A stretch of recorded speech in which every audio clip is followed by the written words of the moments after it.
नमस्कार। हमारी आज की वीडियो का विषय है प्रश्न पत्र बीए थर्ड सेमेस्टर गुरु Nanak Dev university Amritsar semester exam March 2021। हम यहाँ पर प्रश्न पत्र के दूसरे पार्ट को हल करने जा रहे हैं। मैं डॉक्टर सलील कुमार एसोसिएट प्रोफेसर आपका केआरएम डीएवी कॉलेज नकोदर की ऑनलाइन डीएवी डिजिटल पाठशाला में स्वागत करता हूँ।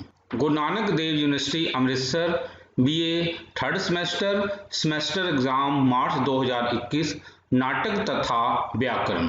Time 3 hours, marks 100। Note 8 question of equal marks are to be paper 2 in each of 4 section A and D. यहाँ पर 8 प्रश्न दिए होंगे जो कि इन 4 सेक्शनों ए और डी में होंगे। प्रत्येक सेक्शन में 2-2 प्रश्न दिए होंगे। Candidates are required to attempt 5 question. जो विद्यार्थी हैं इनको 5 प्रश्न कोई भी करने होते हैं, जिनमें selecting at least 1 question from each section, जिसमें से प्रत्येक सेक्शन में से एक प्रश्न करना अनिवार्य है। द 5th क्वेश्चन में be attempted from any section. 5वां प्रश्न विद्यार्थी किसी भी सेक्शन से अटेम्प्ट कर सकता है। तो अब हम आते हैं सेक्शन बी। इससे पहले वीडियो में हम सेक्शन ए को कर चुके हैं, उसका एक प्रश्न नंबर 1 और 2 को कर चुके हैं। यहाँ पर हम तीसरा प्रश्न करेंगे और चौथा प्रश्न यहाँ पर करेंगे। अब पहला प्रश्न है, सूक्तियों की सप्रसंग व्याख्या कीजिए। यानी कि यहाँ पर 4 सूक्तियां दी होंगी। मृगेंद्र मृग संघाना मृत्यु पुरुष विग्रह है, नव जल गर्भो लीलमान इंदु लेख है, दंडम यथा अहरियम धारितुम समर्था, बंधु स्नेहात महत्ता काया स्नेहा दुर्लभ है। इस प्रकार ये 4 सूक्तियां यहाँ पर दी होंगी, जो कि प्रत्येक सूक्ति 5-5 नंबर की हैं। इनमें कोई चॉइस नहीं होती। अब हम आते हैं पहली सूक्ति पर। मृगेंद्र मृग संघाना मृत्यु पुरुष विग्रह। मृगेंद्र मृग संघा नाम पशुओं के समूह के लिए, पशुओं के समूह के लिए मृगेंद्र शेर के समान, यह जो पुरुष के रूप में साक्षात मौत ही है।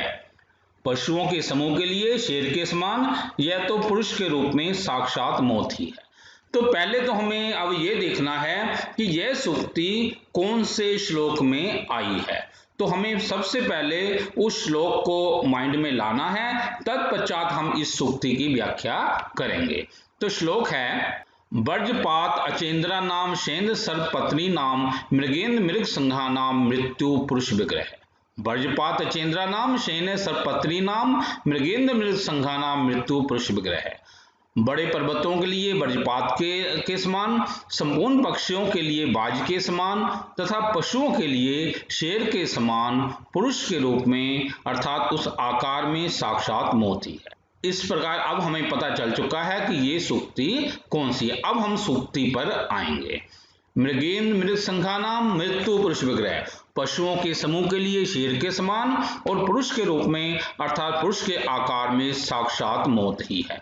प्रसंग है, प्रस्तुत सूक्ति महाकवि भास द्वारा लिखित नाटक मध्यम व्यायोग योग में से ली गई है। श्लोक से संबंधित यह सूक्ति केशव दास नामक वृद्ध ब्राह्मण के तीसरे पुत्र द्वारा हिडम्बा नामक राक्षसी के पुत्र घटोत्कच की आकृति को देखकर अपने पिता से कहे गए श्लोक का अंश है।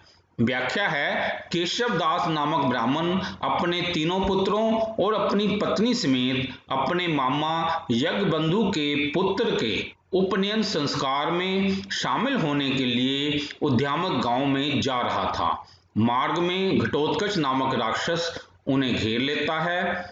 उसकी आकृति को देखकर भयभीत हुआ तीसरा ब्राह्मण पुत्र अपने पिता से कहता है कि यह भयानक आकृति वाला कौन है, जो कि बड़े बड़े पर्वतों को नष्ट करने वाले वज्रपात के समान दिखाई दे रहा है, सभी पक्षियों को तितर बितर करने वाले भयंकर बाज के समान यह दिखाई दे रहा है, पशुओं के समूह के लिए शेर के समान, पुरुष के रूप में अर्थात पुरुष के आकार में साक्षात मौत ही है। अर्थात पशुओं के समूह को नष्ट देने की समर्था रखने वाले शेर के समान यह दिखाई दे रहा है। इसको देखकर ऐसा लगता है कि साक्षात मौत ही अर्थात यमराज ही इसका रूप धारण करके आ गए हैं। तो इस प्रकार हमने यहाँ पर इस सूक्ति को हमने हल कर लिया है। बस सूक्ति की हमें प्रसंग लिखना है और उसकी व्याख्या करनी है। जो हमने यहाँ पर जो श्लोक दिया था वो सिर्फ माइंड में रखने के लिए है कि ये कौन से उस श्लोक की, वहां पर श्लोक नहीं करना। अब हम आते हैं दूसरी सूक्ति पर। नव इव जलद गर्भो लील्यमान इंदुलेख है। नव इव जल गर्भो, नए बादलों से लील्यमान माने ढकी जा रही, इंदुलेख है चंद्रमा की कला के समान, नए बादलों से ढकी जा रही चंद्रमा की कला के समान। तो अब हमें पहले तो ये देखना है कि ये सूक्ति जो है कौन से श्लोक में आती है। तो श्लोक है ग्रह युगल निभाक्ष पीन विस्तीर्ण वक्षा कनक कपिल केशय पीत कोशय्य वासा तिमिर निवह वर्ण पांडव उत्वृत दष्टय नव इव जल्द गर्भो लील्यमान इंदु लेख है। ग्रहों के जोड़े के समान, सूर्य और चंद्रमा के समान, प्रभावशाली आंखों वाला, स्थूल एवं चौड़ी छाती वाला, सोने के समान पिंगल अर्थात चमकीले बालों वाला, पीले रेशमी वस्त्रों को धारण किए हुए, अंधकार के समूह के सदृश रंग वाला, नवीन बादलों से ढकी जा रही चंद्रमा की कला के समान, बाहर की ओर निकले हुए सफेद दांतों से युक्त यह है। तो अब हमारे माइंड में आ गया है कि ये जो सूक्ति जो है इस श्लोक से है। तो सूक्ति, अब हम इसकी व्याख्या करते हैं सूक्ति की। पहले तो है नव जल गर्भो लील्यमान इंदुलेख है, नवीन बादलों से ढकी जा रही चंद्रमा की कला के समान। इसका प्रसंग है प्रस्तुत उक्ति महाकवि भास द्वारा लिखित नाटक मध्यम व्यायोग में से ली गई है। श्लोक से संबंधित यह उक्ति केशव दास नामक बृहद ब्राह्मण के प्रथम पुत्र द्वारा हिडंबा नामक राक्षसी के पुत्र घटोत्कच की आकृति को देखकर अपने पिता से कहे गए श्लोक का अंश है। व्याख्या है केशवदास नामक ब्राह्मण अपने तीनों पुत्रों और अपनी पत्नी समेत अपने मामा यज्ञबंधु के पुत्र के उपनयन संस्कार में शामिल होने के लिए उद्यामक गांव में जा रहा था। मार्ग में घटोत्कच नामक राक्षस उन्हें घेर लेता है। उसकी आकृति को देखकर भयभीत हुआ प्रथम ब्राह्मण पुत्र अपने पिता से कहता है कि इसकी आंखों की चमक तो सूर्य और चंद्रमा की चमक की तरह प्रतीत हो रही है। इसकी छाती मजबूत और विशाल है, स्वर्ण के समान इसके सुनहरे बाल हैं, पीला रेशमी वस्त्र इसने धारण किया हुआ है, अंधकार के समूह के समान इसका रंग प्रतीत हो रहा है, इसके सफेद दांत इसके मुंह से बाहर निकले हुए भयंकर दिखाई दे रहे हैं, जैसे नवीन बादलों के द्वारा ढकी जा रही चंद्रमा की कला विलीन होती हुई दिखाई देती है। अर्थात जिस प्रकार विलीन होती हुई चंद्रमा की कला अति भयानक दिखाई दिया करती है, वैसे ही इसके बाहर की ओर निकले हुए दांत अत्यंत भयंकर दिखाई दे रहे हैं। तो इस प्रकार हमने इस सूक्ति को की सप्रसंग व्याख्या को कर लिया है। ये जो श्लोक हमने जो किया था वो सिर्फ माइंड में रखने के लिए था, वहां पर हमें लिखना नहीं है। आगे है तीसरी सूक्ति है दंडम यथा अहर्यम धारितुम समर्था। दंडम यथा अहर्यम धारितुम समर्था यानी कि सजा देने में, दंड मतलब सजा देने में वे जो है अहर्यम धारितुम समर्था, वे पूर्ण रूप से समर्थ हैं। उनको वे दंड देने के लिए वे पूर्ण रूप से समर्थ हैं। तो अब हमें ये देखना है कि ये सूक्ति कौन से श्लोक में आई है। श्लोक है युद्ध प्रिया च शरणागत वत्सला च दीनेषु पक्षपतिता कृत साहसा एवं विद प्रतिभया आकृति चेष्टितानाम दंडम यथा अहम धारितुम समर्था।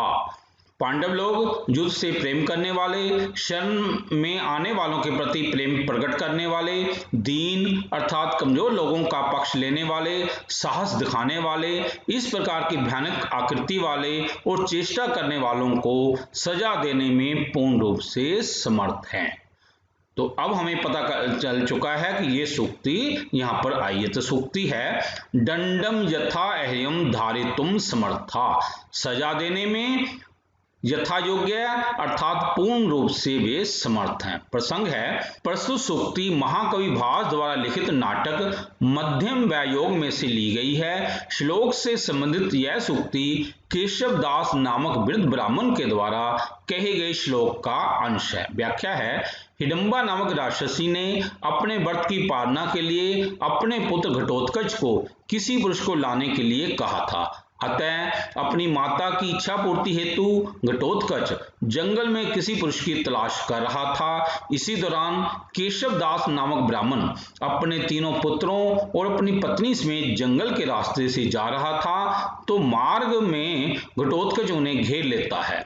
तब ब्राह्मणी अपने पति को कहती है कि हमें किसी को सहायता के लिए पुकारना चाहिए।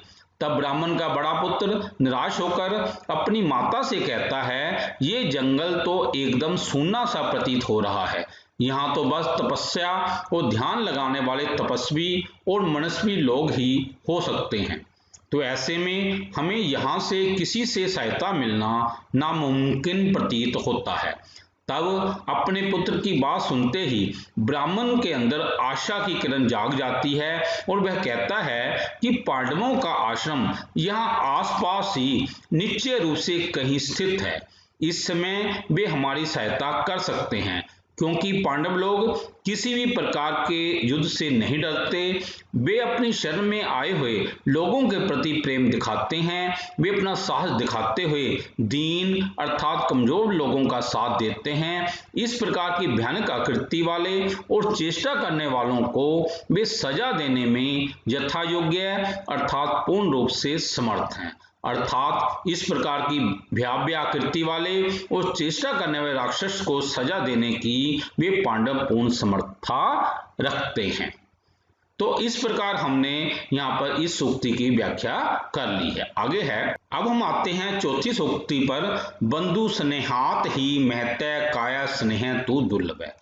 बंधु स्नेहात यानी कि बंधुओं के अर्थात परिजनों के प्रति महता स्नेहात महान स्नेह की अपेक्षा या बढ़कर अर्थात उनकी रक्षा में तत्पर, काया स्नेह अपने शरीर के प्रति दिव्य स्नेह या दिव्य मोह जो है दुर्लभ मीन कम देखने को मिलता है। वास्तव में बंधुओं के प्रति या महान स्नेह की अपेक्षा या बढ़कर उनकी रक्षा करने में तत्पर अपने शरीर के प्रति दिव्य मोह कम देखने को मिलता है।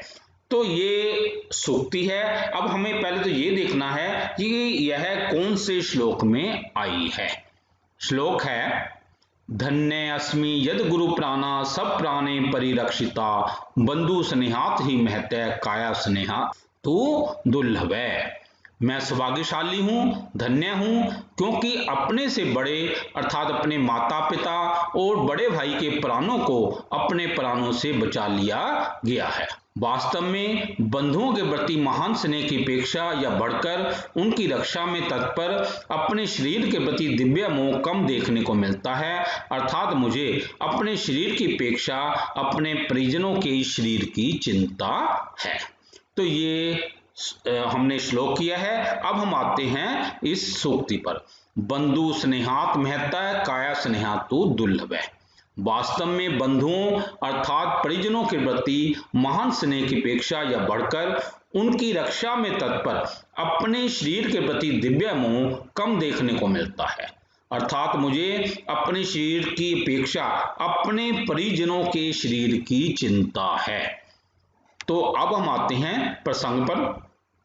प्रस्तुत सूक्ति महाकवि भास द्वारा लिखित नाटक मध्यम व्यायोग में से ली गई है। श्लोक से संबंधित यह सूक्ति ब्राह्मण के मध्यम पुत्र के द्वारा अपने मन में बोले गए श्लोक का अंश है। व्याख्या है, हिडम्बा नामक राक्षसी ने अपने व्रत की पालना के लिए अपने पुत्र घटोत्कच को किसी पुरुष को लाने के लिए कहा था। अतः माता की इच्छा पूर्ति हेतु घटोत्कच जंगल में किसी पुरुष की तलाश करने लगा। इसी दौरान केशव दास नामक ब्राह्मण अपने तीनों पुत्रों और अपनी पत्नी समेत जंगल के रास्ते से जा रहा था, तो घटोत्कच उन्हें घेर लेता है और उसे कहता है कि यदि आप अपने परिवार को सकुशल देखना चाहते हो तो मेरे लिए अपना कोई एक पुत्र छोड़कर यहाँ से भाग जाओ।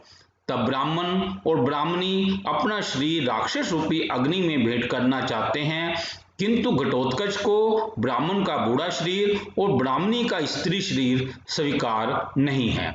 तब ब्राह्मण का बड़ा पुत्र, मध्यम पुत्र और छोटा पुत्र अपने परिवार को बचाने हेतु अपने आप को राक्षस रूपी अग्नि में भेंट करना चाहते हैं, किंतु ब्राह्मण अपने बड़े बेटे और ब्राह्मणी अपने छोटे बेटे को उस राक्षस को सौंपना नहीं चाहते।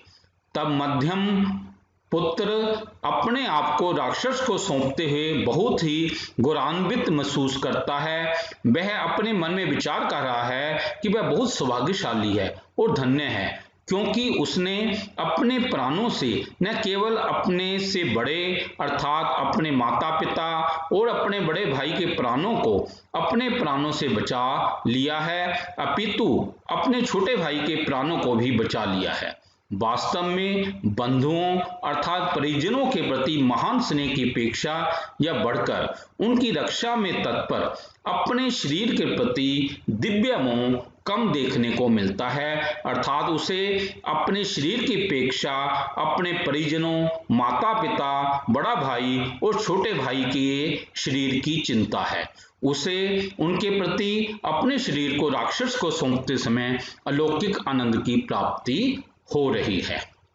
तो इस प्रकार हमने यहाँ पर जो है चारों सूक्तियों की सप्रसंग व्याख्या को कर लिया है। बस ध्यान में रखना कि हमें वहां पर इनके से समय श्लोक नहीं लिखना, श्लोक सिर्फ माइंड में रखना है, उस हिसाब से हमें ये सूक्तियों की सप्रसंग व्याख्या बनानी है। अब आते हैं प्रश्न नंबर 4 पर, निम्नलिखित में से 2 प्रश्नों के उत्तर दें। तो यहाँ पर ऐसे 3 प्रश्न दिए हुए हैं।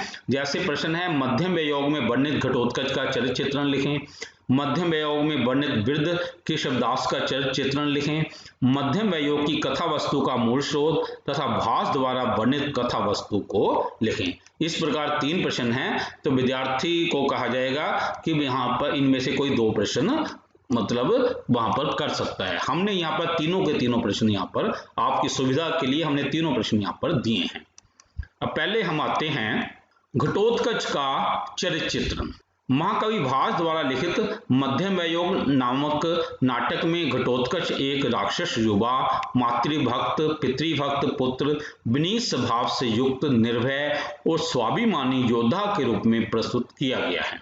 राक्षस युवा और भयानक आकृति से युक्त घटोत्कच की आकृति को देखकर वृद्ध ब्राह्मण कहता है कि प्रातःकालीन के सूर्य की किरणों के समान बिखरे हुए बालों वाला, भौं के गोलकों में चमकती हुई पीली एवं विशाल आंखों वाला, विद्युत युक्त बादल के समान जनेऊ धारण किए हुए, प्रलय काल के भगवान शिव की प्रतिमा जैसी आकृति वाला ये निश्चय रूप से कौन है? ब्राह्मण का बड़ा पुत्र उसकी आकृति को देखकर कहता है कि सूर्य और चंद्रमा के समान प्रभावशाली आंखों वाला, स्थूल एवं चौड़ी छाती वाला, सोने के समान चमकीले बालों वाला, पीले रेशमी वस्त्रों को धारण किए हुए, अंधकार के समूह के सदृश रंग वाला, ढकी जा रही चंद्रमा की कला से युक्त, नवीन बादल के समान सफेद एवं बाहर की ओर निकले हुए दांतों से युक्त निश्चय रूप से यह कौन है? ब्राह्मण का मध्यम पुत्र उसकी आकृति को देखकर कहता है हाथी के बच्चे के दांतों जैसे दांतों वाला, हल्की आकृति जैसी नासिका वाला, श्रेष्ठ हाथी की सूंड के समान भुजाओं वाला, श्याम मेघ जैसे रंग वाला, हवन की अग्नि के समान चमकता हुआ, त्रिपुर नगर के नाशक शिवजी के भयंकर क्रोध के समान स्थित, साकार रूप से सुशोभित, ये निश्चय रूप से कौन है? ब्राह्मण का तीसरा पुत्र उसकी आकृति को देखकर कहता है बड़े पर्वतों के लिए वज्रपात के समान, संपूर्ण पक्षियों के लिए बाज के समान, पशुओं के समूह के लिए शेर के समान, पुरुष के रूप में साक्षात मौत ही है। भीम उसकी आकृति को देखकर कहता है शेर के मुख जैसे मुख वाला, शेर के दांतों जैसे दांतों वाला, शराब पीने से नशीली हुई आंखों की तरह आंखों वाला, कोमल और गंभीर धवनी वाला, भूरी भौं वाला, बाज की नाक की तरह नाक वाला, गजराज की ठोडी की तरह ठोडी वाला, चमकीले व बिखरे हुए बालों वाला, विशाल छाती वाला, ब्रज जैसी कठोर कमर वाला, हाथी और बैल जैसी चाल वाला, लंबी और स्थूल कंधों से युक्त बाजुओं वाला, स्पष्ट ही है ये जगत प्रसिद्ध किसी वीर का और किसी राक्षसी से उत्पन्न अत्यंत बलशाली पुत्र है। मातृभक्त पुत्र। घटोत्कच के लिए माता ही सब कुछ है। माता के उपवास की पालना अर्थात पूर्ति के लिए वह एक ब्राह्मण परिवार को घेर लेता है और उनके एक जवान पुत्र को पकड़कर अपनी माता के पास उनके खाने के लिए ले जाना चाहता है। यद्यपि इसकी दृष्टि में यह कार्य है अर्थात निंदित कार्य है। वह कहता है कि मैं जानता हूं कि पृथ्वी पर सदा सब जगह श्रेष्ठ ब्राह्मण सर्वाधिक पूजा के योग्य होते हैं, किंतु माता के आदेश से अपनी शंका अर्थात संदेह को एक तरफ रखते हुए मुझे यह निंदा योग्य कार्य करना पड़ रहा है। जब भीम उसे उस ब्राह्मण पुत्र को छोड़ने के लिए कहता है तो वह मातृभक्त स्पष्ट रूप से कहता है कि छोड़ दो। इस प्रकार निशंक होकर यदि मेरे पिता भी कहता है तो भी ये निस्संदेह नहीं छोड़ा जाएगा, क्योंकि माता की आज्ञा से यह पकड़ा गया है। माता के आहार का समय जैसे जैसे बीतता जाता है वैसे वैसे ही उसकी चिंता बढ़ती रहती है। निर्भय और स्वाभिमानी। घटोत्कच राक्षसी प्रवृत्ति के अनुरूप निर्भय और स्वाभिमानी है। वह भीम की आकृति को देखकर और उससे प्रभावित होकर भी उन्हें कुछ भी नहीं समझता। भीमसेन उसके स्वाभिमान और पराक्रम पर विस्मित है। वह भीमसेन को पूछता है कि इस ब्राह्मण कुमार को किसने रोका हुआ है, और भीमसेन के यह कहने पर मैंने रोका है तो वह भीमसेन को अपने साथ चलने के लिए बाध्य करता है। भीमसेन के साथ जितनी देर उसका वार्तालाप होता है उसमें वह एक स्वाभिमानी पराक्रमशाली योद्धा के रूप में प्रकट होता है। विनीत स्वभाव से युक्त। घटोत्कच स्वाभिमानी और पराक्रमशाली होते हुए भी विनीत भी है। यद्यपि वह वृद्ध ब्राह्मण से नम्रता पूर्वक ही बातें करता है, अपने पिता से बहुत ही नम्रतापूर्वक क्षमा भी मांगता है। पिता के कहने पर ब्राह्मण परिवार को अपने घर के द्वार तक छोड़ने भी जाता है। पितृभक्त। अपने पिता के प्रति उसकी बहुत श्रद्धा है। उसे इस बात का अभिमान है कि वह भीम का पुत्र है। जब भीम उसे कहता है विश्व रचयिता ब्रह्मा, शिव भगवान विष्णु, देवताओं के सेनापति कार्तिकेय और यमराज, इन सब में बताओ तुम्हारे पिता किसके समान हैं? तब घटोत्कच उत्तेजित होकर कहता है सभी के समान। भीमसेन के द्वारा उसके पिता की निंदा किए जाने पर वह अत्यंत उत्तेजित हो जाता है और उन पर विष का प्रहार करता है और पर्वत की शिला से प्रहार करता है। वह केवल अपने पिता के प्रति श्रद्धा नहीं अपितु अपने दादा के प्रति भी उसके हृदय में उनके प्रति सम्मान है। भीम से युद्ध करने से पहले वह बड़े स्वाभिमान से कहता है कि वह वायु का पुत्र है। इस प्रकार मध्यम वयोग नाटक में घटोत्कच पराक्रमशाली, स्वाभिमानी, मातृभक्त, विनीत के रूप में प्रस्तुत हुआ है। तो इस प्रकार हमने यहाँ पर घटोत्कच के चरित्र चित्रण को कर लिया है। अब हम आते हैं केशव दास ब्राह्मण का चरित्र चित्रण। महाकवि भास द्वारा लिखित मध्यम वयोग नामक नाटक में केशवदास ब्राह्मण एक विद्वान पुरुष, भयभीत स्वभाव वाला, पुत्र व पत्नी के प्रति स्नेहशील, कर्तव्यपरायण, आशावादी और संवेदनशील व भावुक व्यक्ति के रूप में चित्रित हुआ है। मध्यम वयोग नामक नाटक के अनुसार केशवदास एक ब्राह्मण है। वह कुरु जांगल नामक प्रदेश, जो कि युधिष्ठिर का पूर्व शासित प्रदेश था, वहां के एक यूप नामक गांव का निवासी है। उसका माठर गोत्र है। उसके 3 पुत्र और एक पत्नी है। विद्वान पुरुष। वह यजुर्वेद की कल्प शाखा का पुरोहित था। वह लोगों के विभिन्न संस्कारों को संपादन करने हेतु अपने यजमानों के घर आता जाता रहता था। इस नाटक की कथानुसार वह अपने मामा यज्ञबंधु के पुत्र के यज्ञोपवीत संस्कार को संपन्न करवाने के लिए उत्तर दिशा में उनके गांव उद्यामक गांव को जंगल के रास्ते से जा रहा था। भयभीत स्वभाव वाला। महाकवि भास ने सूत्रधार के मुख से उसकी भयभीत अवस्था को इस प्रकार चित्रित किया है। बाघ द्वारा पीछा किए जाने पर चकित हुआ, अचंभित हुआ, गाय सहित डरे हुए बछड़ों वाला बैल जिस प्रकार व्याकुलता को प्राप्त होता है, उसी प्रकार एक राक्षस के द्वारा पीछा किया जाता हुआ यह बूढ़ा ब्राह्मण घबराए हुए जवान पुत्रों एवं पत्नी से घिरा हुआ व्याकुलता को प्राप्त हो रहा है। घटोत्कच नामक राक्षस को जब केशवदास ब्राह्मण प्रथम बार देखता है तो उसे देखकर वह भयभीत सा हो जाता है। उसे देखकर ही वह कहता है कि प्रातःकालीन या दोपहर के सूर्य की किरणों के समान बिखरे हुए बालों वाला, भ्रुकुटी अर्थात भौं के गोलकों में चमकती हुई पीली एवं विशाल आंखों वाला, विद्युत युक्त बादल के समान जनेऊ धारण किए हुए, प्रलय काल के भगवान शिव जी की प्रतिमा जैसी आकृति वाला ये निश्चय रूप से कौन है? पुत्र व पत्नी के प्रति स्नेहशील व कर्तव्यपरायण। केशवदास ब्राह्मण में कर्तव्यपरायणता के साथ अपने परिवार की रक्षा का बड़ा ऊंचा भाव विद्यमान है। घटोत्कच नामक राक्षस के द्वारा ब्राह्मण परिवार को घेर लेने पर वह हर संभव प्रयत्न करता है जिससे उसका परिवार पूर्णतः सुरक्षित हो सके। जब उसकी पत्नी उसे कहती है कि इस संकट के समय आप उदासीन अर्थात तटस्थ क्यों दिखाई दे रहे हो, इस राक्षस से बचने का उपाय सोचो, तब संकट की घड़ी में वह नहीं घबराता और वह सभी को ढाढ़स बंधाते हुए कहता है कि पांडव लोग हमारी अवश्य सहायता करेंगे।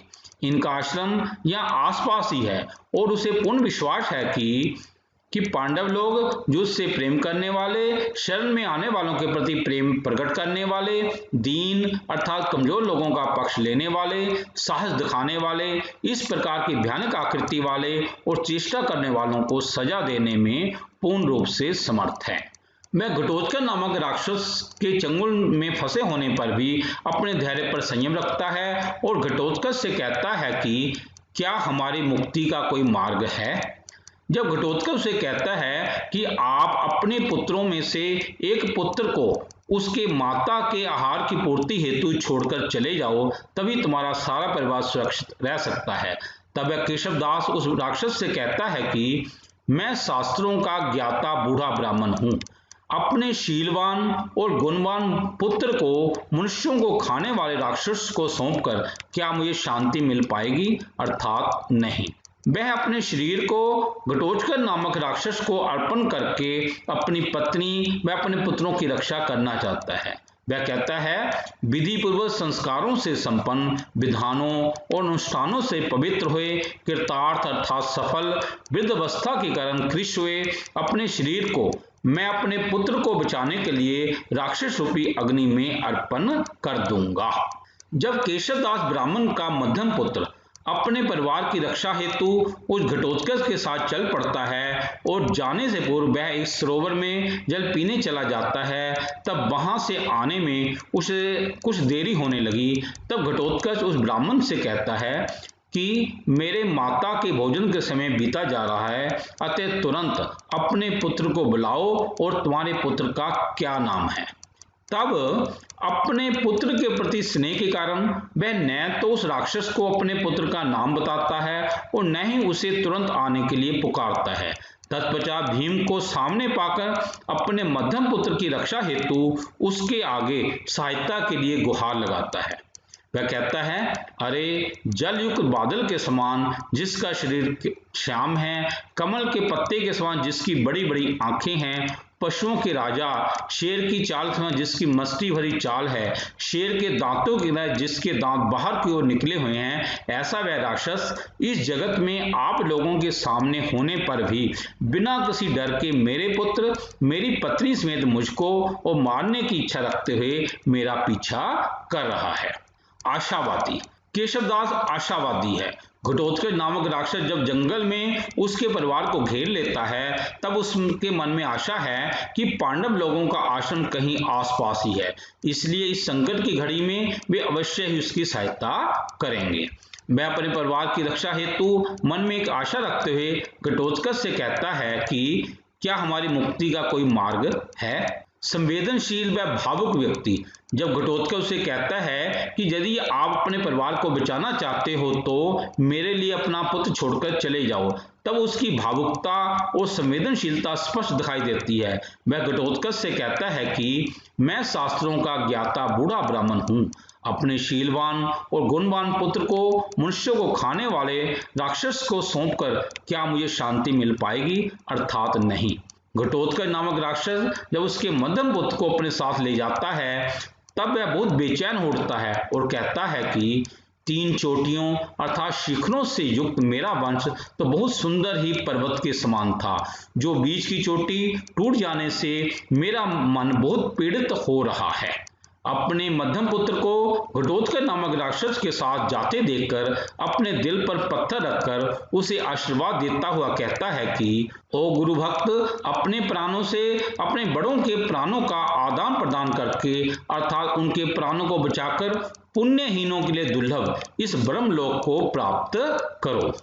जब भीम घटोत्कच को मल्ल युद्ध में पराजित कर देता है और केशवदास को पता चल जाता है कि घटोत्कच भीम का ही पुत्र है, तो वह बहुत प्रसन्न होता है और वह घटोत्कच को आशीर्वाद देता हुआ कहता है कि पिता के समान ही यश और गुण से युक्त होवो। भीम के द्वारा आदर सत्कार के लिए अपने आश्रम में आमंत्रित किए जाने पर वह कहता है कि प्राण दान से ही अतिथि सत्कार हो गया है। इस प्रकार मध्यम वयोग नाटक में केशवदास ब्राह्मण का चरित्र एक विद्वान पुरुष, वह भी स्वभाव वाले, पुत्र और पत्नी के प्रति स्नेहशील व कर्तव्यपरायण, आशावादी और संवेदनशील व भावुक व्यक्ति के रूप में बहुत ही सुंदर रूप में चित्रित हुआ है। अब हम आते हैं तीसरे प्रश्न पर। मध्यम वयोग की कथा वस्तु का मूल स्रोत तथा भास द्वारा वर्णित कथा वस्तु को लिखें। मध्यम वयोग का कथानक इतिहास प्रसिद्ध है, अर्थात इसकी कथा महाभारत से ली गई है। वन में स्थित भीमसेन को मिलने को आकुल हिडिंबा की अपने पुत्र घटोत्कच को माध्यम बनाकर मानुष पकड़ने के बहाने की कल्पना भास की कथानक रचना की मौलिकता और दक्षता की परिचायक है। ऐसा लगता है महाकवि भास को इस वयोग को रचने की प्रेरणा महाभारत के हिडिंब वध पर्व और बक वध पर्व में वर्णित घटनाओं से मिली है। उसी को भास ने अपनी कल्पना से पल्लवित किया है। महाकवि भास ने मध्यम ब्राह्मण पुत्र के चरित्र की प्रेरणा ऐत्रेय ब्राह्मण के सुने शिष्य की कथा से ली है। उस कथा के अनुसार अकाल से सताया हुआ अजिगर्क भूख शांत करने के लिए अपने पुत्रों को बेचने के लिए उतारू हो जाता है। बड़ा पुत्र सुनयपुष पिता को प्रिय था, छोटा पुत्र सुनो लांगुल माता को प्रिय था। माता पिता के द्वारा न चाहे गए बेचारे मध्यम पुत्र सुनयशेषा को बिककर रोहिताश के पास जाना पड़ा था। इस सुनय शिष्य के चरित्र से प्रेरणा लेकर महाकवि भास ने मध्यम वयोग नामक नाटक में मध्यम ब्राह्मण पुत्र को अपने परिवार की रक्षा हेतु आत्म बलिदानी पुरुष के रूप में चित्रित किया है। सुनय शिष्य की मुक्ति वरुण देव की कृपा से और दैवी चमत्कार से होती है, तो मध्यम ब्राह्मण पुत्र की मुक्ति का विधान महापराक्रमी भीम की उदारता और आत्मसमर्पण के द्वारा महाकवि भास ने भारतीय आदर्श का चरम निदर्शन किया है। मध्यम वयोग में एक ही अंक है, यह छोटा सा नाटक है, इसमें 52 श्लोक हैं। मध्यम वयोग में 6 पुरुष पात्र हैं, केशवदास ब्राह्मण, ब्राह्मण का ज्येष्ठ पुत्र, ब्राह्मण का मध्यम पुत्र, ब्राह्मण का कनिष्ठ पुत्र, भीम और घटोत्कच, और 2 स्त्री पात्र हैं, ब्राह्मणी और हिडिंबा। मध्यम वयोग का नायक जगत प्रसिद्ध एवं उद्धत व्यक्ति भीम है। भास ने उसे एक बलिष्ठ शरीर वाला योद्धा व शरणागत वत्सल के रूप में चित्रित किया है। मध्यम वयोग में मुख्यतः भयानक रस और वीर रस देखे जा सकते हैं। घटोत्कच की आकृति को देखकर केशवदास ब्राह्मण, ब्राह्मण के तीनों पुत्र और ब्राह्मणी भयभीत हो जाते हैं। वह स्पष्ट रूप से भयानक रस देखा जा सकता है। भीम और घटोत्कच के द्वारा कही गई गर्व से युक्त उक्तियों में और घटोत्कच द्वारा वृक्ष उखाड़कर भीम पर फेंकने और घटोत्कच द्वारा पर्वत शिखर को उखाड़कर भीम पर फेंकने में और भीम घटोत्कच मल्ल युद्ध में वीर रस देखा जा सकता है। मध्यम वयोग में दी गई सभी घटनाएं एक दिन के भीतर ही घटित प्रतीत होती हैं। घटोत्कच द्वारा ब्राह्मण परिवार को घेरना, घटोत्कच भीम युद्ध, भीम हिडिंबा पुनर्मिलन आदि ये सभी घटनाएं एक दिन में ही घटित प्रतीत होती हैं। इस नाटक का नाम मध्यम वयोग साभिप्राय है। यह 2 शब्दों से बना है, मध्यम और व्यायोग। इस नाटक में मध्यम शब्द मध्यम पांडव भीम अर्थात मंझले भीम के लिए और मध्यम ब्राह्मण पुत्र के लिए प्रयुक्त हुआ है। इस नाटक में जब घटोत्कच मध्यम ब्राह्मण पुत्र को, जो कि उस वन में स्थित सरोवर में पानी पीने के लिए गया हुआ था, वहां से उसे आने में कुछ देरी हो जाती है, तो घटोत्कच अरे मध्यम जल्दी आओ इस प्रकार पुकारने लगता है। तो वहां उस वन में व्यायाम कर रहे मध्यम पांडव भीम के कानों में भी ये आवाज पहुंचती है, तो वह वहां पहुंच जाता है और घटोत्कच से कहता है कि उसे क्यों पुकारा जा रहा है। तब घटोत्कच कहता है, वह तो मध्यम को पुकार रहा था, क्या आप भी मध्यम हो? यह सुनकर भीम कहता है, अरे सज्जन, अबध्यों में अर्थात जिनको मारा नहीं जा सकता उनमें से मैं मध्यम हूं अर्थात मंझला हूं, और स्वाभिमानी भाइयों में मैं ही मध्यम हूं। पंच महाभूतों पृथ्वी, जल, वायु, अग्नि और आकाश में मैं ही मध्यम हूं अर्थात मैं वायु पुत्र हूं। इस प्रकार भीम अपनी उपस्थिति से अपने आप को इस नाटक में मध्यम घोषित करते हुए करुण रस का अनुभव कर रहे दर्शकों को वीर रस का अनुभव करवा देता है, क्योंकि मध्यम ब्राह्मण पुत्र का अपने परिवार के प्रति आत्म बलिदान को देख रहे दर्शक लोग अपने हृदय से रोने लगते हैं, आंसू बहाने लगते हैं। तभी मध्यम पांडव भीम को देखकर जोश में आ जाते हैं और वीर रस का अनुभव करने लगते हैं। घटोत्कच का अपने पिता भीम से युद्ध और हिडंबा से पुनर्मिलन सर्वथा कवि की कल्पना का परिणाम है। इस घटना के नियोजन से नाटक में नाट्यता का तो विकास तो हुआ ही है, साथ में रोचकता में वृद्धि हुई है। भीम अपने पुत्र घटोत्कच के बल व पराक्रम की परीक्षा लेना चाहता है। घटोत्कच अपने सामने वाले शत्रु को कहीं कम न आके, इसलिए उसके अहम को नष्ट करना आवश्यक था। अतः उसके अहंकार को नष्ट करने के लिए वह घटोत्कच को युद्ध के लिए उत्तेजित करता है और उसके मन में था कि महाभारत के युद्ध में घटोत्कच को एक महत्वपूर्ण भूमिका दी जा सके। भीम और घटोत्कच के चरित्र को स्पष्ट करने के लिए और भावों को सशक्त बनाने के लिए कवि ने ब्राह्मण परिवार को अच्छा माध्यम बनाया है। एक बात खटकती है कि घटोत्कच को पता है कि ब्राह्मण लोग बहुत पूजनीय होते हैं, किंतु ये सब कुछ जानता हुआ भी वह निंदा के योग्य कार्य कर रहा है, क्योंकि उसकी माता ने कहा है कि उसके व्रत की पालना के लिए किसी मनुष्य को लाओ।